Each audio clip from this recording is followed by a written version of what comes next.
Hello ladies and gentlemen, and welcome to Midnight Tech Reviews. My name's Santiago once again, and like I promised you before, today I have with you the LG G3 and the Nexus 5 for a nice comparison video. So the first thing I'm going to do is actually take out the Nexus 5 from the case, which you can actually do one-handed for the most part. If I can get this out of here. There we go. And thanks to the case, the back is still perfectly white, and the front is nicely protected. So, just gonna close all my applications.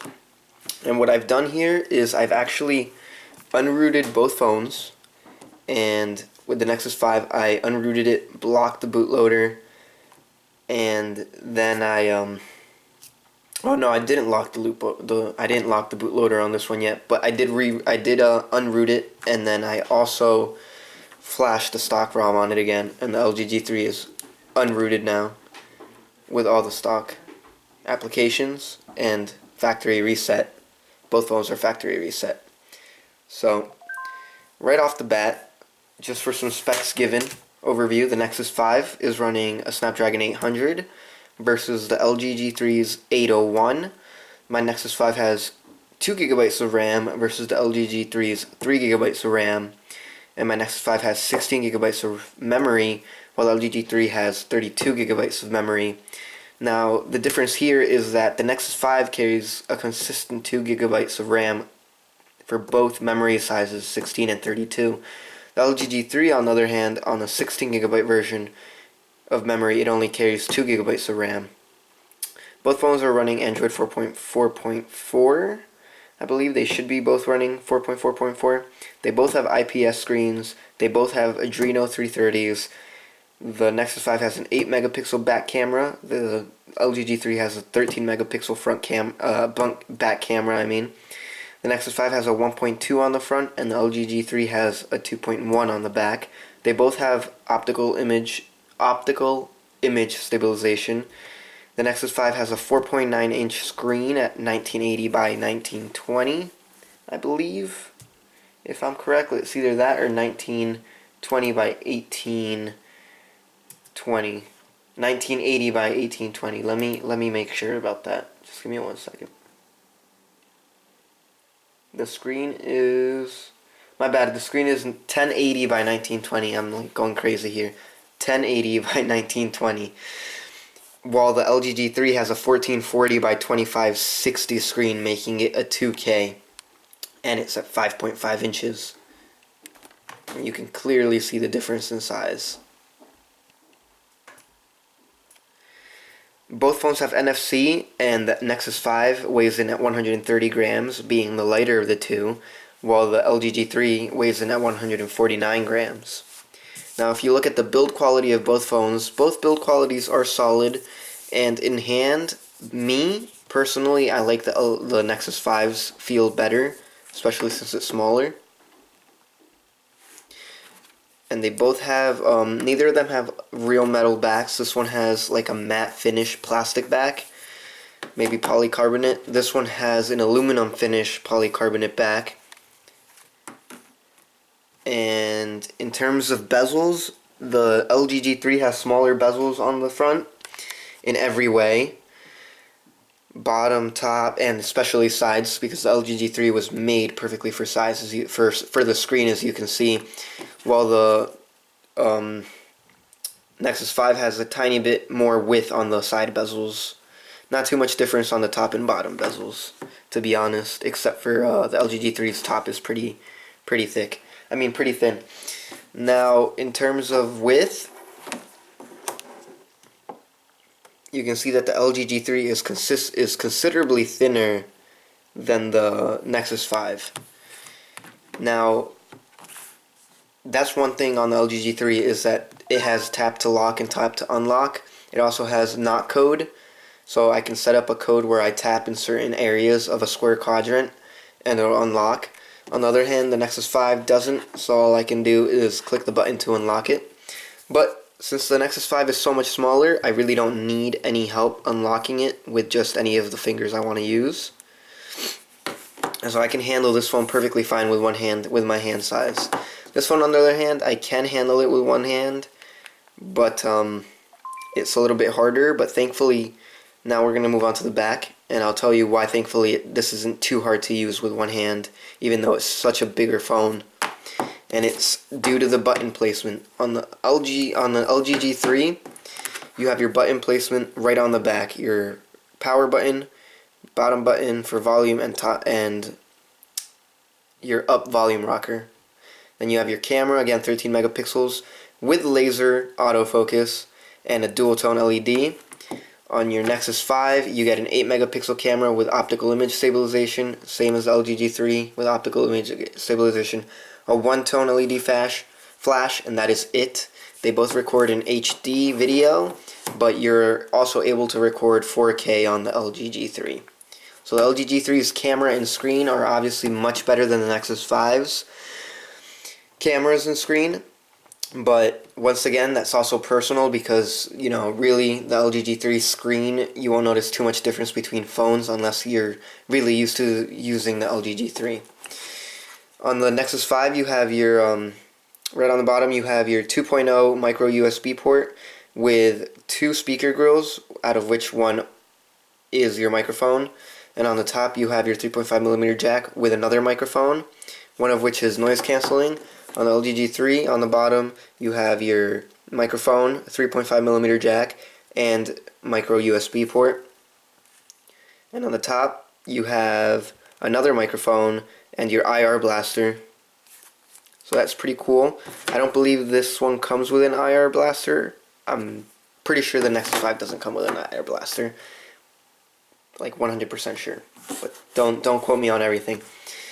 Now, if we unlock both phones, obviously your Nexus 5 is going to be running stock Android with Google Now launcher, because this is Google's phone. It's supposed to be a complete stock Google experience. On the other hand, this one is going to be running Android, but it's going to be running the LG skin over it. It's a very nice skin, to be honest, so you know, you can't hate on it either. And both phones, since they're stock right now and they're factory reset, both phones are at their top speeds, nothing slowing them down. In fact, the LG G3, which had so much bloatware on it, I went ahead and got rid of it to give it a better chance, got rid of all the AT&T bloatware and all the pre-installed applications like Facebook and everything, so that it didn't have that slowing it down. So it gives it a better chance. In terms of speed, if you go into Google, the Google Chrome, you guys can see right there that my Nexus 5 opened up the internet browser much faster than the LG G3. And it also took the LG G3 quite a bit of time to start up the application. If you open up the, let's see, both Play Stores, the LG G3 wins. So once again, both phones are very fast. Not too much of a difference, especially right out of the box. On the LG G3, you get some, you know, LG apps on it, like LG World and Think Free Viewer, Usage Manager, Lookout. So those are apps that come on it. You also get their own version of voice command, which is like their Google voice command, their version of Google Now. And both phones have Google search on them by voice command. So I've gone ahead and put that on. So the thing is, on Nexus 5, you can actually, and on some phones, you can actually use that from any screen, including, you know, the internet, the lock screen, and your app drawer. While on the LG G3, you have to be on the home screen where the Google voice search bar is. So we'll go ahead and say it and see which one opens up faster. Okay, Google, how tall is Michael Jordan? Michael Jordan is 6 feet 6 inches tall. You see that? So we had a little bit of issue there. Let's see if we can get the G3 to start up. Okay, Google. Not starting up. Okay, Google. Well, let's go ahead and then, I don't know, that might just be me right now. It could just be the phone. It should. See, I actually have to say, "Okay, Google," to start a voice act from the app. So that's kind of crazy. But we'll go ahead and give it another chance and click on it. "Okay, Google, how tall is Michael Jordan?" Michael Jordan is 6 feet 6 inches tall. We'll give that another shot because, you know. "Okay, Google, how tall is Michael Jordan?" Michael Jordan is 6 feet 6 inches tall. 6 feet 6 inches tall. So right there, you guys can clearly see that the Nexus 5 was much more responsive with the Google Now launcher and the Google Voice. Now, it might be since I'm not using the Google Now launcher on the LG G3, that might be why I can't use all the settings with it. So I'll have to retest that with the Google Now launcher and maybe show you in a separate video that it'll work if it does. Camera wise, I'm going to be including some pictures down in the description from both phones, guys. Or maybe not as soon as I upload this video, but I will be. I mean, yes, in the description there will be links to pictures of both phones outside in a nice bright daylight and HD recording from both phones. So you guys will get perfect comparisons of their cameras. And viewing angles on both phones are perfectly fine. You guys can see that the Nexus 5 has really nice viewing angles. Not as nice as the LG G3s, obviously. The LG G3 has much nicer viewing angles. But that was pretty much it for this video, guys. I mean, once again, these phones just for the fact that the LG G3 is almost a complete year newer than the Nexus 5, you would think that the LG G3 is much better. That is not a fact, guys. Even though it has better specs overall, it does not necessarily make it the better phone.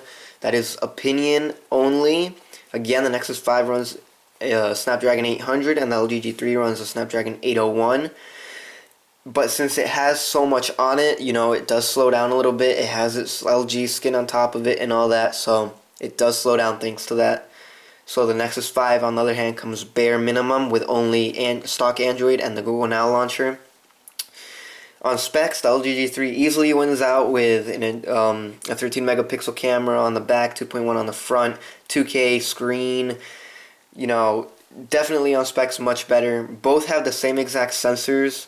They both have 8 out of 9 sensors that you basically look for on your phones, except for temperature. So it's not too much. They both run the Adreno 330. And, you know, that's pretty much it for this comparison, guys. Build-wise, both phones are great. In my opinion, I love the Nexus 5, so it's definitely my favorite phone right now. The LG G3, though, is an amazing phone. It feels good in the hand. It's a little bit slippier than the Nexus 5 because, you know, it has an aluminum finish, but it's still not matte like the Nexus 5, so it's plastic. So it does feel light. It does feel like it could slip out of your hand if you don't make sure that it doesn't. But again, you know, most people can easily make sure that they have, you know, the phone well gripped between their fingers like this, so you shouldn't have too much of a problem. I hope you guys enjoyed this comparison. It wasn't too in-depth, but I gave you the overall specs for both phones and showed you some app opening between the phones and then, you know, some voice recognition. Once again, I'm going to go ahead and download the Google Now launcher off the LG G3 so you guys can see if it'll work with the Google Now launcher, if it'll work better. So I'll see you guys around. Hit the like button and subscribe, and stay tuned because either before this video or after this video, I will have made a how to root and unlock the bootloader on your Nexus 5, and I'll be installing a custom ROM on it, probably Para Android, and then doing a review on it in a separate video. So thank you guys, and I'll see you guys around.